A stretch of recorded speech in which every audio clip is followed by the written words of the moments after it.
Hello everyone, welcome to Hanshu's world. ఈరోజు చూపించే recipe వచ్చి కర్ణాటక స్టైల్ మష్రూమ్ పులావ్ అనమాట. చాలా బాగుంటుంది. దోనే బిర్యానీ అంటాం కదా, సేమ్ అదే స్టైల్లో ఉంటుంది. కాకపోతే మసాలా సేమ్ వేయకుండా చాలా సింపుల్గా అయితే చూపించేస్తున్నాను. వచ్చేసేయండి. కార్తీక మాసం కదా, వెజ్ తినే వాళ్ళందరికీ ఇది ఒక బెస్ట్ రెసిపీ అని అయితే చెప్తాను.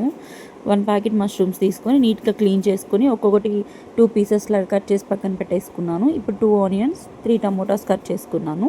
దీంట్లోకి మెయిన్ వచ్చేసి గ్రేవీ అనమాట. ఇది పుదీనా, ఆనియన్స్, కొత్తిమీర, అల్లం వెల్లుల్లి పేస్ట్, కొంచెం వాటర్ మిక్స్ చేసి ఇవన్నీ నీట్గా ఇలా పేస్ట్ చేసి పక్కన పెట్టేసుకున్నాను. ఇప్పుడు ఒక బిర్యానీ కడాయి తీసుకొని దాంట్లోకి 2 tablespoons oil, 1 tablespoon ghee అయితే యాడ్ చేసుకున్నాను. ఇది కొంచెం హీట్ అయిన తర్వాత స్టార్ మొగ్గ, లవంగ, దాల్చిన చెక్క, బిర్యానీ ఆకు, జీడిపప్పు ఇవన్నీ వేసుకొని ఒక ఇలాచి అన్నీ వేసుకొని మంచిగా అయితే నేను ఫ్రై చేసుకున్నాను. ఇవి కొంచెం ఫ్రై అయిన తర్వాత మనం కట్ చేసి పెట్టుకున్న ఆనియన్స్ ఉన్నాయి కదా, అవి కూడా ఫ్రై చేసుకుంటున్నాను. ఆనియన్స్ త్వరగా ఫ్రై అవ్వాలంటే తెలిసిందే కదా, కొంచెం సాల్ట్ వేసుకుంటే ఒక 5 మినిట్స్ కల్లా మంచిగా అయితే కలర్ వచ్చేస్తుంది. ఇప్పుడు దీంట్లోకి టమోటాస్ యాడ్ చేసుకుంటున్నాను. దీన్ని ఒక 2 మినిట్స్ అటు ఇటు కలుపుకొని బాగా ఫ్రై చేసుకోవాలి. ఇది కొంచెం కలుపుకున్న తర్వాత ముందుగా మనం ప్రిపేర్ చేసుకున్న పేస్ట్ ఏదైతే ఉందో అది అయితే దీంట్లో వేసేసుకోవాలి. వేసుకున్న తర్వాత దీన్ని ఒక 2 మినిట్స్ ఆ పేస్ట్ని పచ్చివాసన పోయేలాగా కొంచెం ఫ్రై చేసుకోవాలి.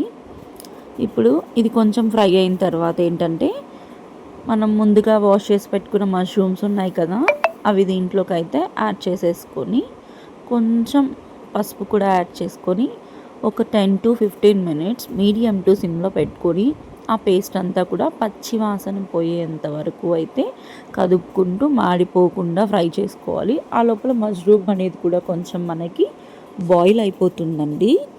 సో ఇలా చేసుకోవడం వల్ల ఏంటంటే పచ్చి వాసన పోయి మంచిగా ఆయిల్ అనేది అయితే మనకి పైకి తేలుతుంది.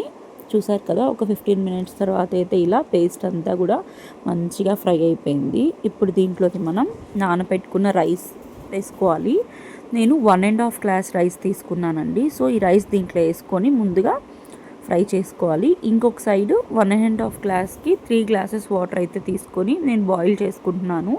బాయిల్ చేసుకోవడం వల్ల రైస్ అనేది ఫాస్ట్గా అయితే అయిపోతుంది అనమాట. 1 గ్లాస్కి 2 గ్లాస్ వాటర్ తీసుకోవాలి. 1 గ్లాస్ రైస్కి 2 గ్లాస్ వాటర్ అనమాట. ఇది నార్మల్ రైస్ కాబట్టి, అదే బాస్మతి అయితే 1.5 సరిపోతుందండి. సో ఇలా రైస్ని కూడా మొత్తం ఆ పేస్ట్ అంతా రైస్కి పట్టేలాగా కలుపుకొని మనం వేడిగా మరిగే వాటర్ని దీంట్లో యాడ్ చేసేసుకొని ఇప్పుడు సాల్ట్ ఏమన్నా తగ్గిందేమో ఒకసారి మనం చెక్ చేసుకోవాలండి. సాల్ట్ తగ్గితే ఆబ్వియస్గా ఖచ్చితంగా తగ్గుతుంది ముందు, ఎందుకంటే మనం కొంచెం యాడ్ చేసాము.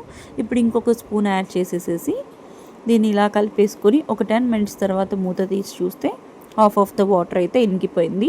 ఇప్పుడు దీన్ని మనం స్విమ్లోకి కన్వర్ట్ చేసేసుకొని మూత పెట్టుకొని ఒక 10 మినిట్స్ తర్వాత అయితే తీసి చూస్తే బిర్యానీ అయితే రెడీ అయిపోతుందండి. ఈ పులావ్ అనేది చాలా ఈజీ ప్రాసెస్ అండి.